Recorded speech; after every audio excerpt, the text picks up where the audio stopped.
Right now, while you're listening to this, your phone is sitting within 3 feet of you. You know exactly where it is. You checked it less than 5 minutes ago. And if I asked you to not touch it for the next 30 minutes, you would feel uncomfortable. Not because you are weak, because the device in your pocket was deliberately designed by some of the smartest behavioral psychologists, neuroscientists, and engineers on Earth to be impossible to ignore. And it is working better than they ever imagined. The average person touches their phone 2,617 times per day. That is once every 11 seconds during waking hours. You pick it up within 3 minutes of waking. You check it within 10 minutes of every meal. You look at it more than you look at any human being in your life. And every single touch generates profit for companies that have turned your attention into the most valuable commodity on Earth. For the next 30 minutes, I'm going to show you exactly how tech companies weaponize psychology to hijack your brain, why your phone knows you better than your closest family members, what is happening inside your skull every time you scroll, why every solution you have tried fails within 72 hours, what the data reveals about the mental health crisis this is causing, and the only strategies that actually work to take back control without becoming a hermit who abandons all technology. This is not about shaming you. This is about exposing a system designed to beat you so you can stop blaming yourself and start fighting back with the right weapons. Let me start by showing you what your phone knows about you that you probably do not know it knows. Every app on your device collects data, not just when you are actively using it. Constantly, in the background, while you sleep. Your location is tracked every 10 seconds, even when the app is closed. The accelerometer records how fast you're moving and in what direction. The microphone listens for ambient noise to determine if you are at home, at work, in a car, or in a public place. Every website you visit is logged, every search query is stored, every purchase is tracked, how long you look at each image, what you click, what you almost clicked but did not, what you put in your cart and then removed, when you wake up, when you go to sleep, who you text, who you call, how long you talk, what you say.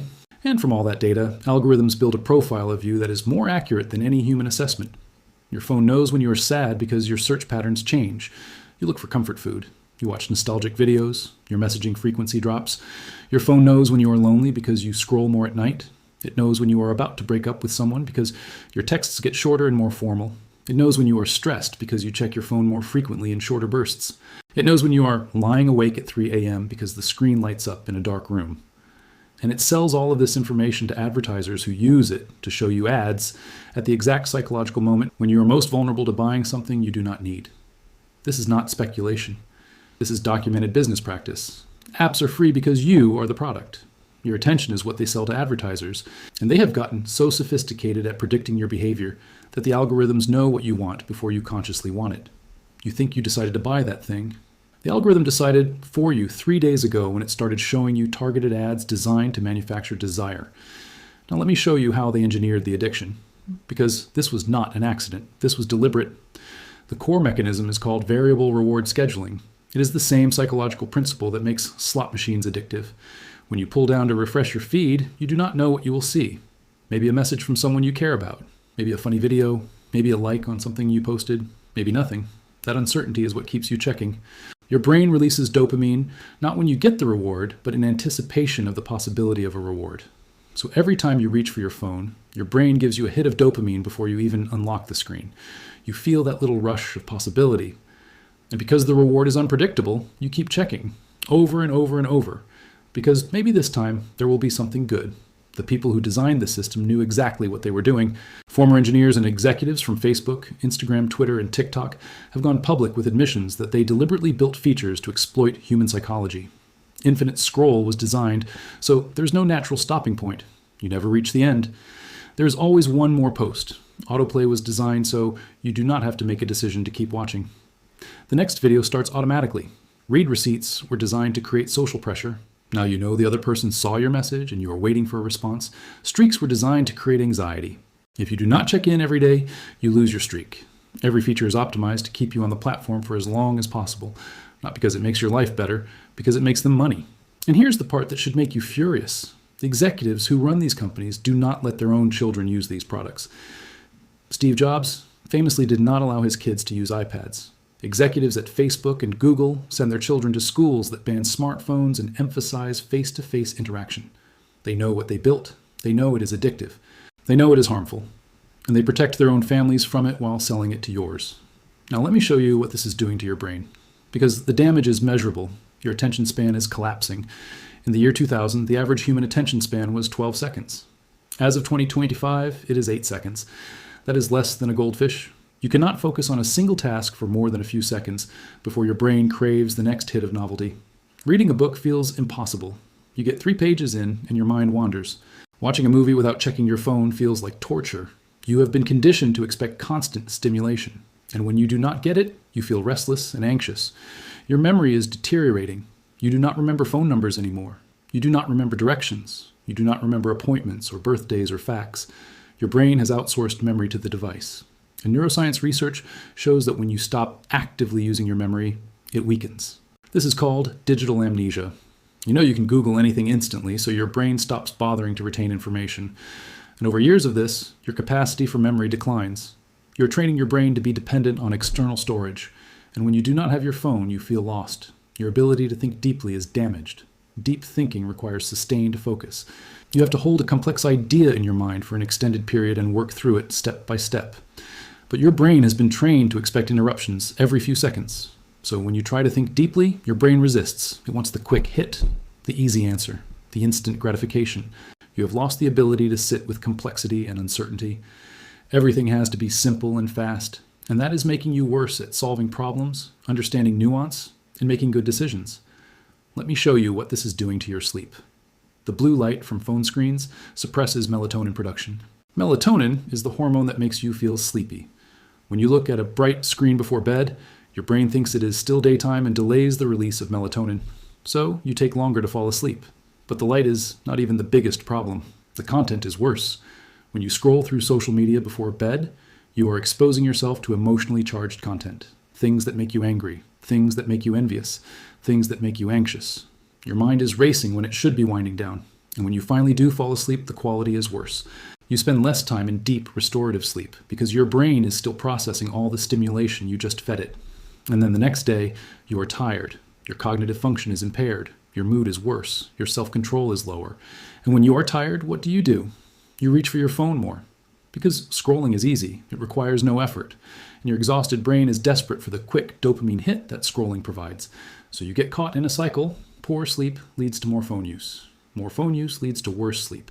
And the cycle reinforces itself until you are chronically sleep deprived and chronically distracted. Now let me show you the social damage. Social media was marketed as a tool to connect people. It is doing the opposite. It is making us lonelier. You have 500 friends on Facebook and no one to call when you're struggling. You scroll through everyone else's highlight reel and feel inadequate because you are comparing their best moments to your ordinary reality. Everyone else looks happy, successful, and fulfilled. You feel like you're falling behind. But what you're seeing is not real. It is curated, filtered, edited.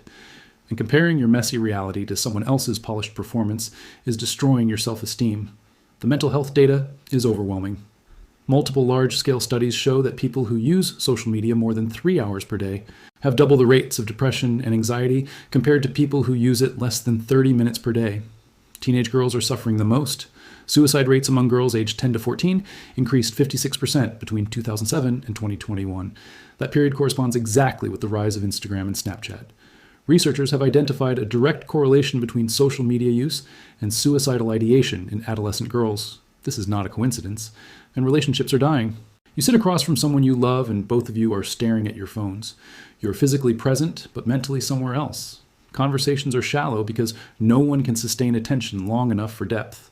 When conflict arises, people avoid it by scrolling instead of confronting the issue. The phone has become the emotional barrier between you and real human connection. And over time, that barrier becomes a wall.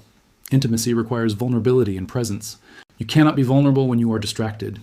And you cannot be present when your phone is always pulling you away. Let me show you what this is doing to productivity.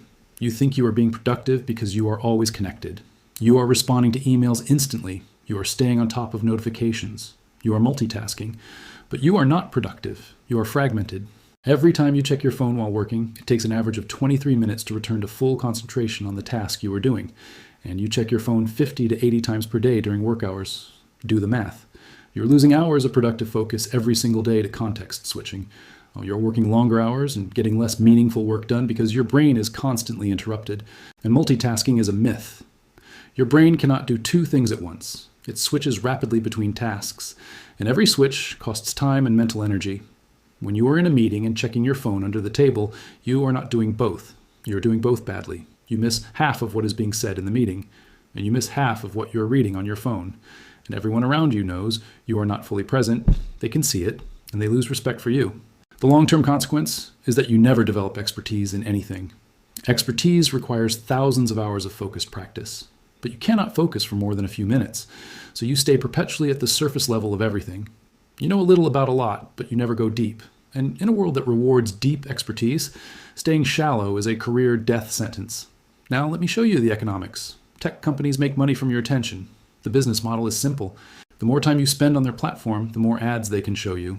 The more ads they show you, the more money they make. Facebook makes approximately $60 per user per year in North America. Google makes closer to $150.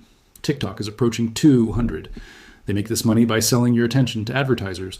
And the more data they have on you, the more valuable your attention becomes. Because advertisers will pay more for targeted ads that are likely to result in purchases. So the incentive structure is clear. Keep users on the platform as long as possible. Collect as much data as possible. Use that data to show hyper-targeted ads. And the platforms have become extraordinarily good at this. The algorithms know exactly what kind of content will keep you scrolling.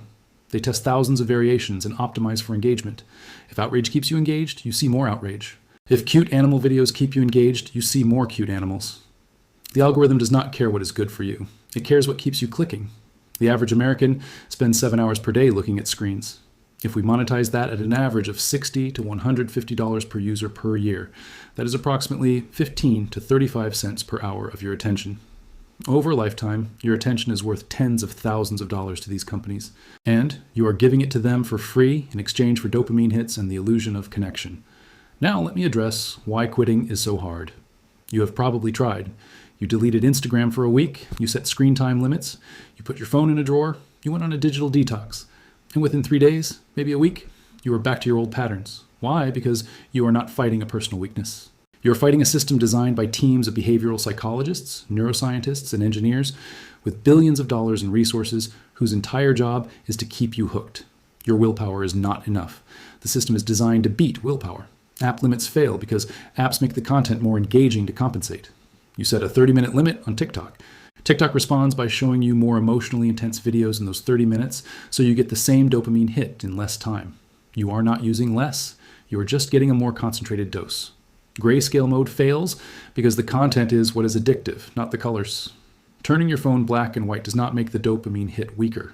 Digital detoxes fail because the moment you come back, the algorithm floods you with notifications and highly engaging content specifically designed to pull you back in.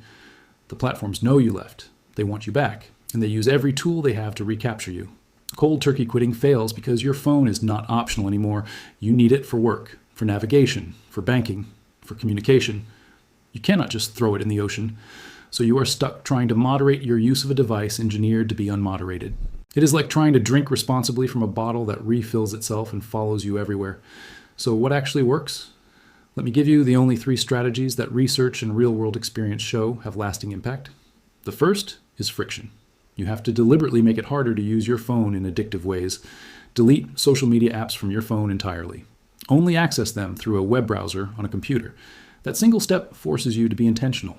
You have to sit down at a computer and type in a URL to check Instagram. That 15 seconds of friction is enough to interrupt the automatic habit. Most of the time, you will decide it is not worth the effort. Log out of every app after every session. Require yourself to manually enter your password every time.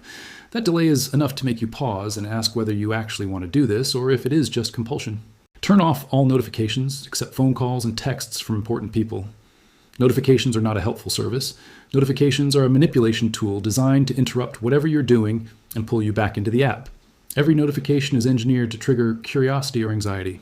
Eliminating them does not mean you miss important things. It means you check on your schedule instead of theirs. Put your phone in another room when you sleep. Charge it in the kitchen or bathroom, not next to your bed. If your phone is within arm's reach, you will check it. If it requires getting out of bed and walking to another room, you probably will not. Use grayscale mode and reduce screen brightness. This does not eliminate addiction, but it does make the experience less visually rewarding. Your brain is drawn to bright colors. Dulling them reduces the pull slightly, and every small reduction helps. The second strategy is substitution. You cannot eliminate a behavior without replacing it. If you scroll when you're bored, you need a better response to boredom. Keep a physical book with you. Have a podcast or audiobook ready to play. Go for a walk. call someone, do literally anything that engages your brain in a way that is not passive consumption. The goal is not to eliminate the urge. The urge will still be there. The goal is to redirect it towards something that does not drain your life.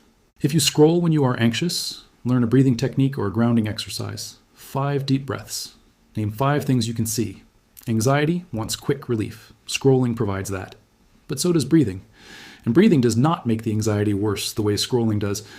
If you scroll to avoid difficult tasks, acknowledge the avoidance. Set a timer for 5 minutes and commit to working on the task for just 5 minutes. Often, starting is the hardest part. Once you start, momentum carries you forward. But if you go straight to your phone, you will avoid the task for hours. The key is understanding what need the phone is meeting and finding a healthier way to meet that same need. Phones meet legitimate needs. Connection, entertainment, information, distraction from pain. The problem is not the needs. The problem is that phones meet those needs in ways that create more problems than they solve. So you have to find alternatives that meet the needs without the collateral damage. The third strategy is accountability. Behavior change is almost impossible to sustain alone. You need external support.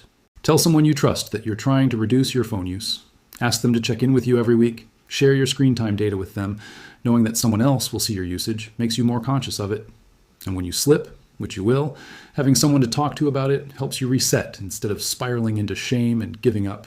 Join a group or community of people trying to do the same thing. Online forums, local meetups, support groups. The shared experience normalizes the struggle.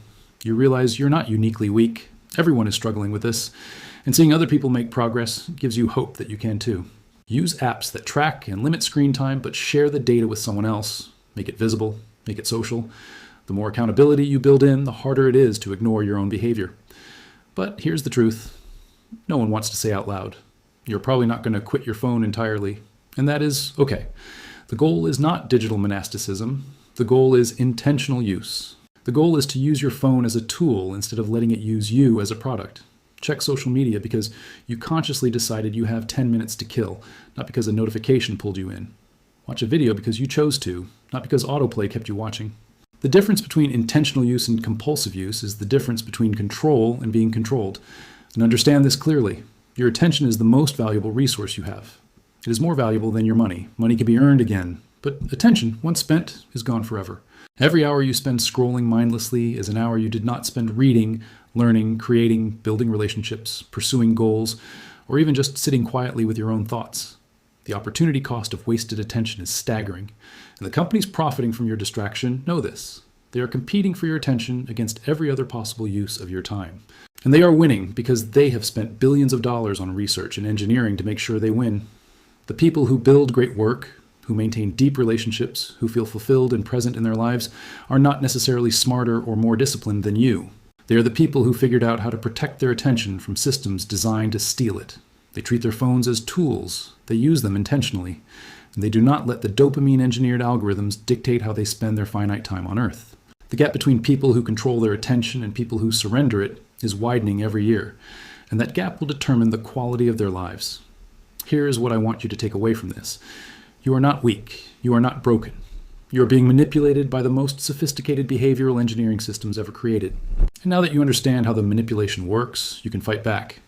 Add friction. Substitute better habits. Build accountability. Treat your attention like it is worth billions. Because to the platforms, it is. And to you, it should be worth even more. The next 30 years of your life will be shaped by how you use the next 30 minutes. Choose intentionally. I will continue tracking research on tech addiction, brain science, and the strategies that actually work to reclaim focus and presence in a distracted world. Subscribe. Share this with someone who feels like their phone controls them, and I will see you in the next one.